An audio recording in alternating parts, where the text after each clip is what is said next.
Venezuelan President Nicolas Maduro visited Cuban leader Fidel Castro for 2.5 hours in his home in Havana, Cuba on March 19, 2016. AFP photo, VTV, Getty Images. Havana. Amid all the history-making in the Cuban capital this week, there is one landmark event that will not take place. Both Cuban and U.S. officials have made clear there will be no meeting between President Obama and former Cuban President Fidel Castro. Neither we nor the Cubans have pursued such a meeting. Obama Deputy National Security Advisor Ben Rhodes told reporters last week, Obama, he said, will be meeting with Raul Castro as president of Cuba. That's the appropriate government-to-government engagement, and so that's what he'll be pursuing.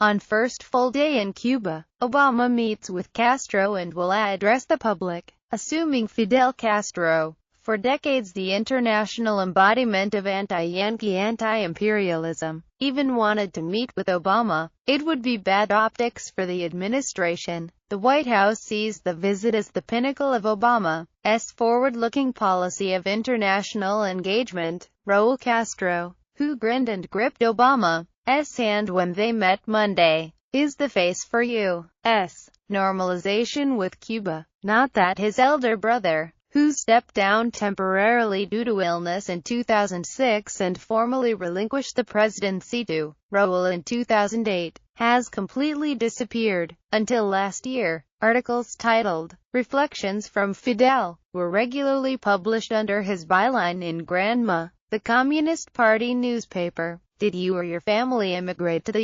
U.S. from Cuba? Tell us what you brought with you. French President François Hollande, the first European head of state to visit here since the 1980s, met with Fidel at Castro's private home last May. Pope Francis held a private session with Fidel during a trip to Havana in September. Just last week, he received Venezuelan President Nicolas Maduro, who has assumed the role of most publicly anti-American Latin leader, and whose aircraft took off from an official visit to Havana last Friday, less than 24 hours before Obama arrived. Although Fidel remains a near-mythic figure here, and Cuban officials made frequent reference to him as revolution's